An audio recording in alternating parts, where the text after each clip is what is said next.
नमस्कार, news super Bharat में आप सभी का स्वागत है। न्यूज़ सुपर भारत आपके लिए लेकर आया है एक ऐसा शो जिसमें हम आपको बता रहे हैं भारत के अनमोल रत्नों की दास्तान। भारत के अनमोल रत्न की इस कड़ी में आज हम बात करेंगे लता मंगेशकर के बारे में। भारत की सबसे लोकप्रिय और आदरणीय गायिका थी लता मंगेशकर, जिनका 6 दशकों का कार्यकाल उपलब्धियों से भरा पड़ा है। हालांकि लता जी ने लगभग 30 से ज़्यादा भाषाओं में फिल्में और गैर फिल्मी गाने गाए हैं, लेकिन उनकी पहचान भारतीय सिनेमा में एक पार्श्व गायिका के रूप में रही है।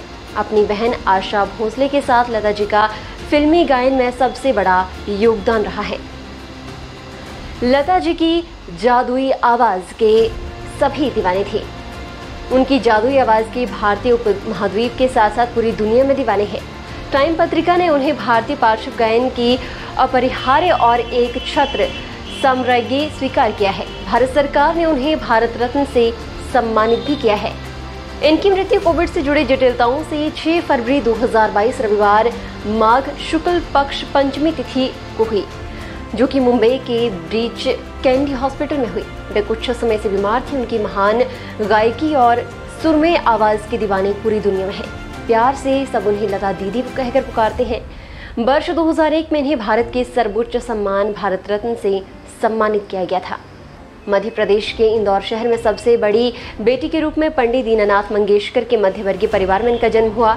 उनके पिता रंगमंच एलजी के कलाकार और गायक थे। इनके परिवार में भाई हृदयनाथ मंगेशकर और बहनों में उषा मंगेशकर, मीना मंगेशकर और आशा भोसले सभी ने संगीत को ही अपनी आजीविका के लिए चुना। हालांकि लता का जन्म इंदौर में हुआ था, लेकिन उनकी परवरिश महाराष्ट्र में हुई। मैं बचपन से ही गायक बनना चाहती थी। बचपन में कुंदन लाल सहगल की एक फिल्म चंडीदास देखकर उन्होंने कहा था कि वो बड़ी होकर सहगल से शादी करेंगी। पहली बार लता ने बसंत जोगलेकर द्वारा निर्देशित एक फिल्म कीर्ति हसाल के लिए गाया। उनके पिता नहीं चाहते थे कि लता फिल्मों के लिए गाए, इसीलिए इस गाने को फिल्म से निकाल दिया गया, लेकिन उनकी प्रतिभा से बसंत जोगलेकर काफ़ी प्रभावित हुए। लता मंगेशकर के पिता की मृत्यु के बाद जब लता सिर्फ 13 साल की थी, लता को पैसों की बहुत किल्लत झेलनी पड़ी और काफ़ी संघर्ष करना पड़ा। उन्हें अभिनय बहुत पसंद नहीं था, लेकिन पिता की असामयिक मृत्यु के कारण से पैसों के लिए उन्हें कुछ हिंदी और मराठी फिल्मों में काम करना पड़ा। अभिनेत्री के रूप में उनकी पहली फिल्म पाहिली मंगलागौर रही, जिसमें उन्होंने स्नेह प्रभा प्रधान की छोटी बहन की भूमिका निभाई। बाद में उन्होंने कई फिल्मों में अभिनय की, जिनमें माझे बाल, चिमुकला संसार, गजभाऊ, बड़ी माँ, जीवन यात्रा, मांद, छत्रपति शिवाजी शामिल रहीं। 1949 में लता को ऐसा मौका फिल्म महल के आएगा आने वाला गीत से मिला। इस गीत को उस समय की सबसे खूबसूरत और चर्चित अभिनेत्री मधुबाला पर फिल्माया गया था। ये फिल्म अत्यंत सफल रही थी और लता और मधुबाला दोनों के लिए बहुत शुभ साबित हुई। इसके बाद लता ने कभी भी पीछे मुड़कर नहीं देखा। फिल्म फेयर पुरस्कार उनको 1958 में मिला, 1962 में मिला, 65 में मिला, 1969 में मिला, 1993 में, 1994 में मिला। इसके अलावा राष्ट्रीय पुरस्कार 1972 में, 75 में और 1990 में भी मिला। महाराष्ट्र सरकार द्वारा उनको पुरस्कृत किया गया 1966 में और 1967 में।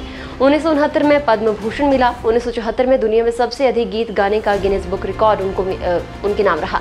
1989 में दादा साहब फाल्के पुरस्कार, 1993 में फिल्म फेयर का लाइफ टाइम अचीवमेंट पुरस्कार, 1996 में स्क्रीन का लाइफ टाइम अचीवमेंट पुरस्कार, 1997 में राजीव गांधी पुरस्कार, 1999 में एनटीआर पुरस्कार, 1999 में पद्म विभूषण, 1999 में जी सिने का लाइफ टाइम अचीवमेंट पुरस्कार, 2001 में स्टारडस्ट का लाइफ टाइम अचीवमेंट पुरस्कार और 2001 में भारत का सर्वोच्च नागरिक सम्मान भारत रत्न उन्हें दिया गया। 2001 में नूरजहां पुरस्कार, 2001 में बंजारा पुरस्कार, 2001 में ही महाराष्ट्र पुरस्कार उनको दिया गया। 92 साल की उम्र में 2022 में उनका निधन हो गया। फिलहाल के लिए बस इतना ही। अगले रविवार सुबह 8 बजे इसी तरह से आपको जानकारी देंगे भारत के किसी अन्य अनमोल रत्न के बारे में। धन्यवाद।